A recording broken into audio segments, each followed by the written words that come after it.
Hello everyone, and welcome back to Let's Play Europa Universalis 4 with me, Alpha Meiou Taxes 3.0 and Novgorod. So, I had a little mini heart attack because I could not load the latest save file, and I could not load the save file before. I finally loaded the oldest autosave that I have every month. So we are on 1st of September 1792, and I hope that whatever screwed up the newer files is not going to screw up again. We are past the war with Crimea, and I'm gonna save it a couple of times during this playthrough in hopes that things are going to be okay. As far as I understand, we are now in the middle of the military reform right after the war, so I'm just gonna unpause it and we'll see if we get some crash or anything. Really not sure what's up, but yeah.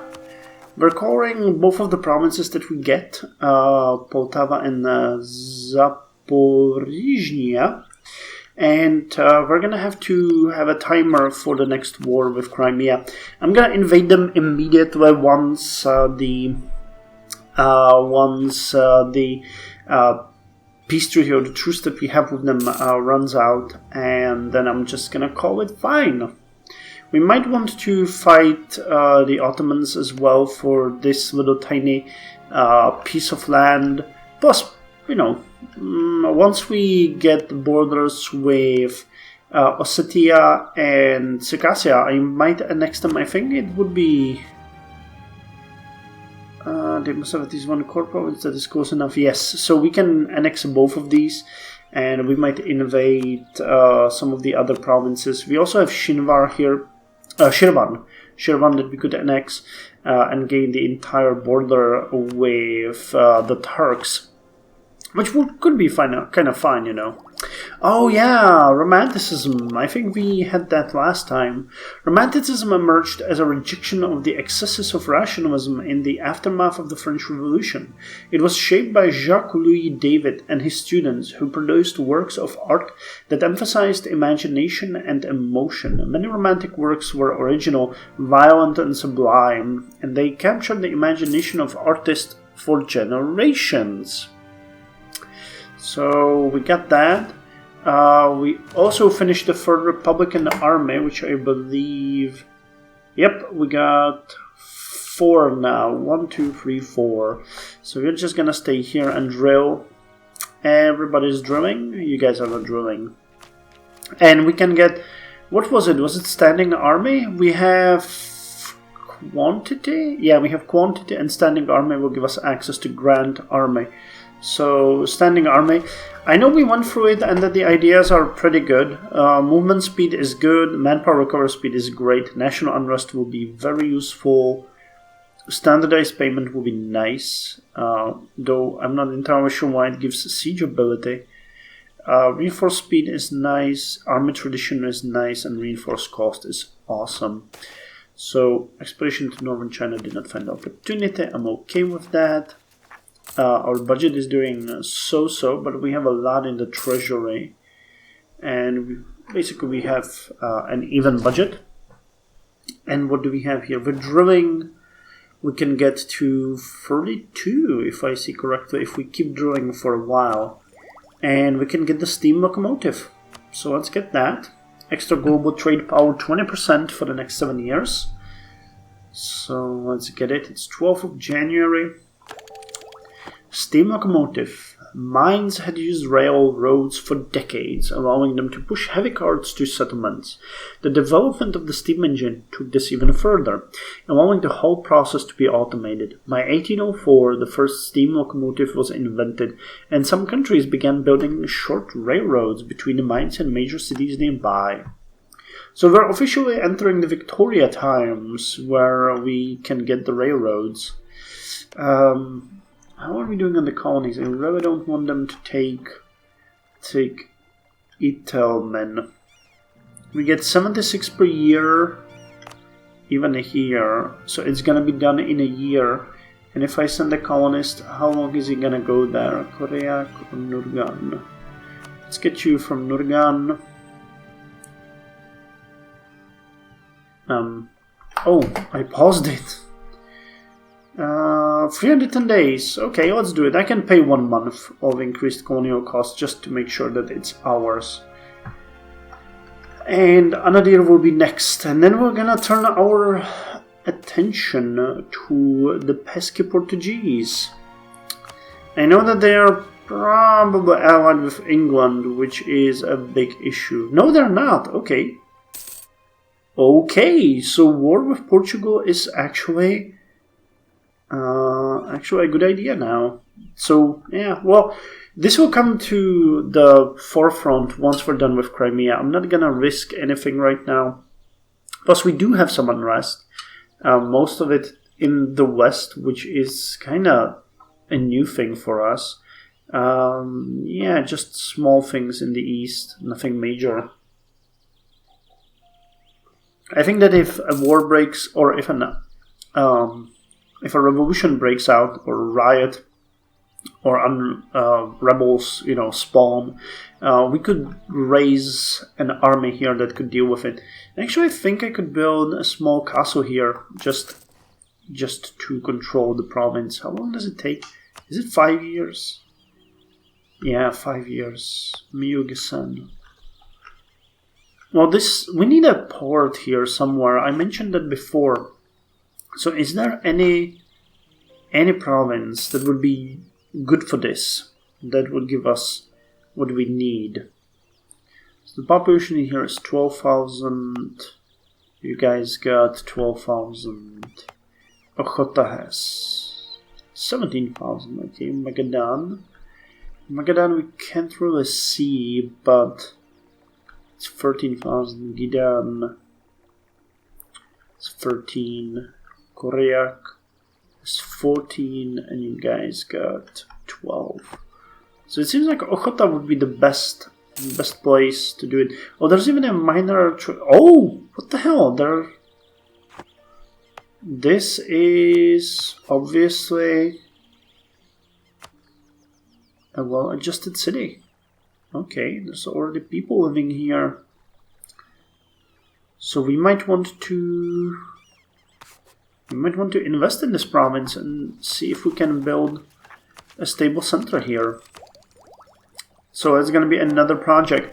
Now, a couple of you asked me what I will do next and everything. It's going to have to be dependent on where the Meiou Taxes is moved. I can't keep up with the game because I have this old version installed and I just can't uninstall it without ruining any chance of continuing it. So once we continue, I'm going to take a few days worth of break and test out the new functions of the game. But based on it, I mentioned it before, we would probably play in the region of Ethiopia. There is a one province Jewish nation minor there, so I would like the idea of having that and trying to create sort of an African Jewish kingdom focused on trade or expansion, depending on what the game will throw at us and how it's going to shape.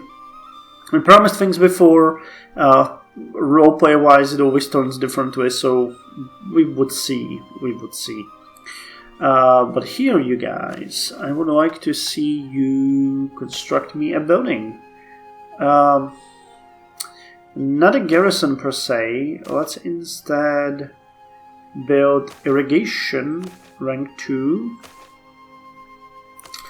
We're gonna start with that, which should improve the food production here. And I think I might just drop a bit of money in here. Wait, where's that? Here.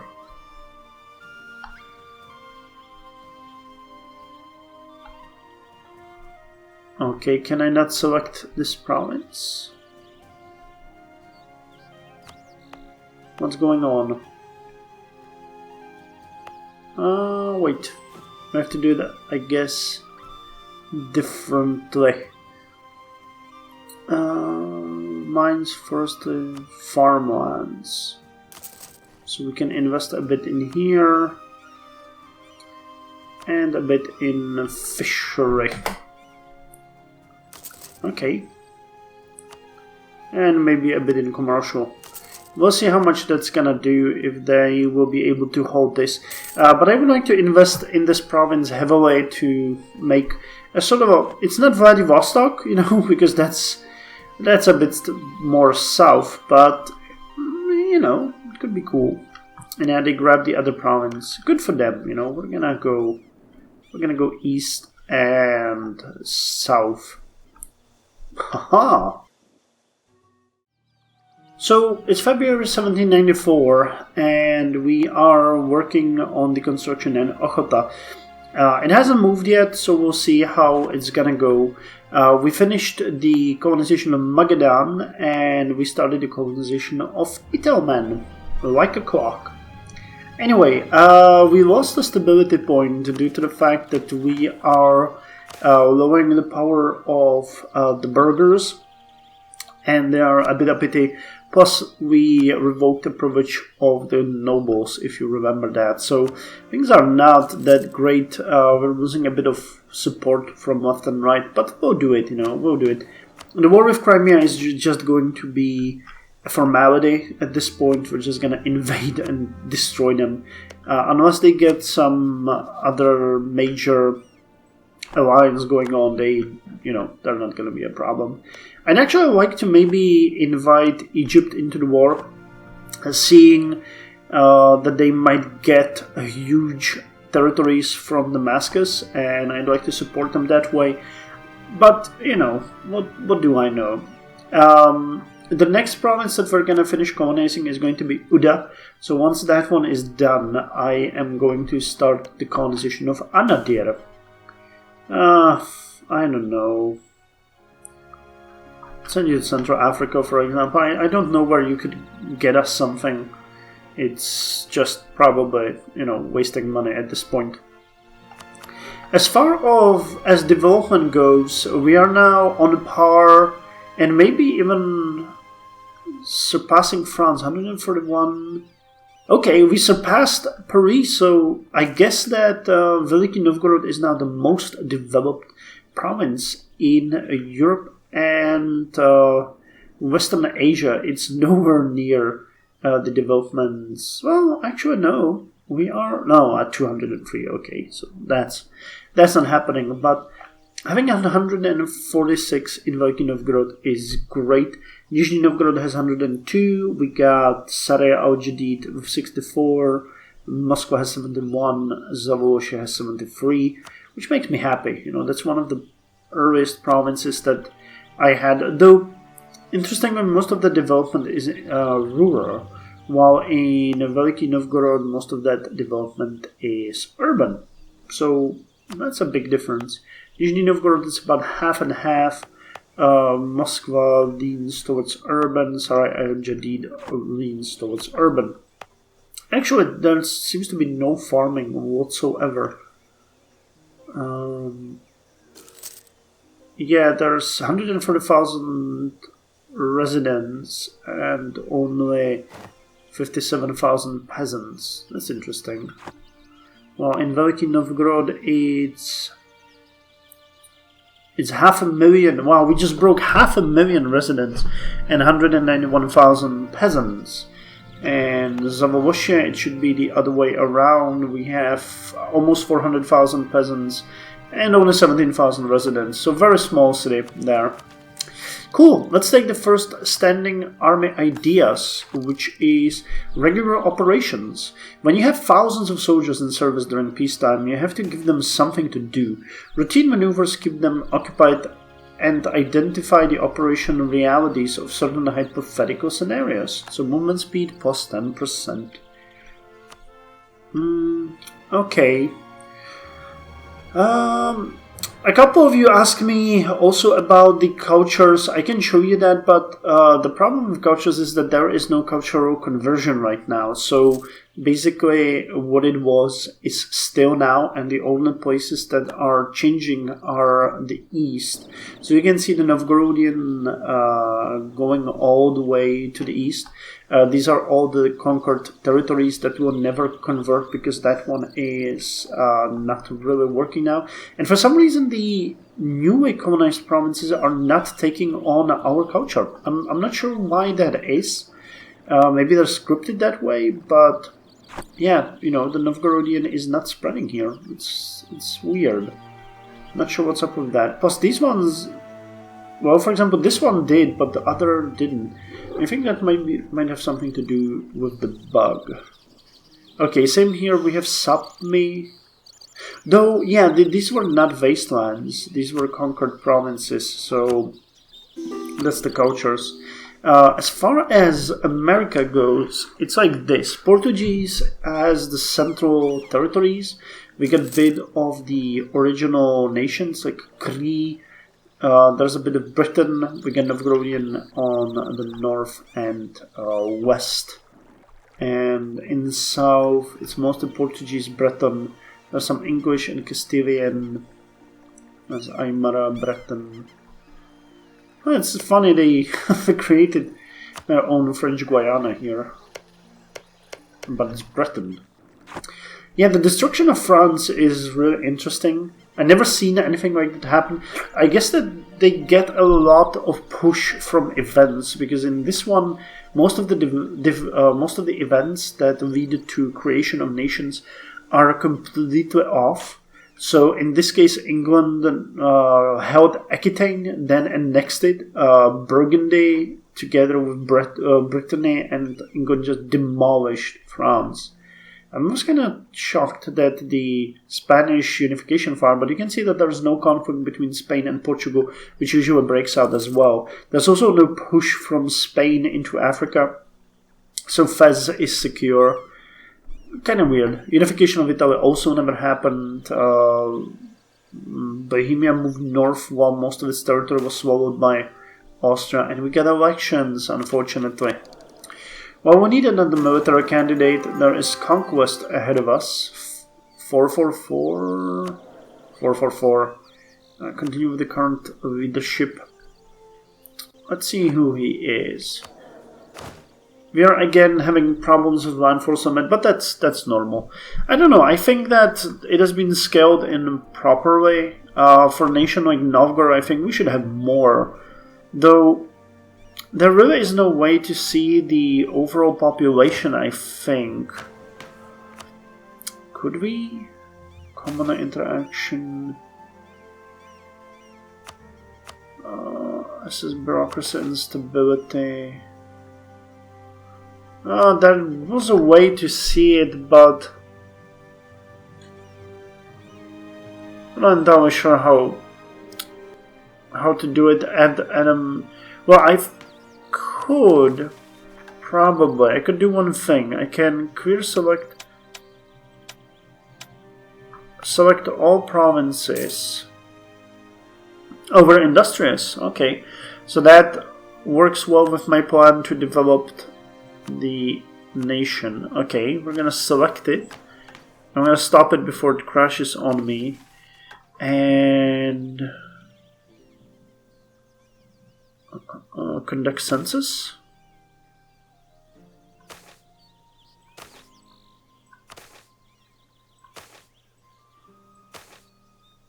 Okay, tenants. We have. It seems like we have 11,260,000 farmers. 1,500, so that would be 1.5 million nomads. Almost 2 million people living in the cities. Nobles around 500,000. Burghers around 200,000 and about 277,000 clergymen. Yeah. Okay. So that's the census. Okay, that's not bad. 11.2 million, then about 1.5 million. That's 12.8 million. Then residents, that would be 12.8. 13.8, 14.5, 15. Yeah, let's go with 15.4 million people live in Novgorod. And wealth, total capital. Yeah, I don't know the statistics for this, so that does not really tell me much. But the census has been conducted. We did it. We did it. We did it. So let's check if Ochota is actually doing something. Are they constructing it? Nope. I'm just gonna I'm just gonna pour a bit more money into this province. I want to see it develop. That's going to be our main eastern province. So let's have it. And I'm gonna build a small castle here as well. It's not castle per se. Based on the time now, I think it would be more like a small military camp that would hold the province. No, we know. Oh, Poland is requesting military access, of course. Are you at war? Oh, they are with Florence. Okay. Poland has been a really good ally. I think we might want to do another war with Lithuania later on. But just make sure that Poland gets some provinces from it. Or we could go maybe against... Halych Volhynia is still a vassal, isn't it? Yeah, it's a division of Lithuania. We'll have to deal with this at one point or another. Anyway, we're back in positive numbers, even though that we are drilling fully.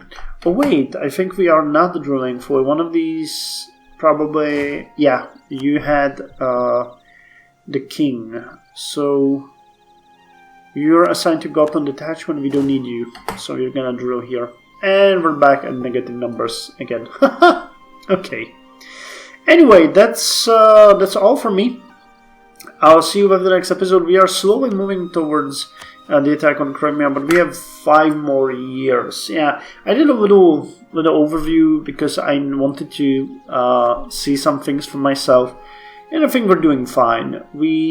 Once we swallow Crimea, I've done everything in this game that I envisioned I would do, and a bit more, because we also got parts of Norway, Finland. We got, massive colonies in the United States and Canada. So I think we could call this a nice game, while not really, playing it too strongly or abusing the game mechanics. So yeah, I'm happy. So anyway, I'll see you next time with more Novgorod. Join me then.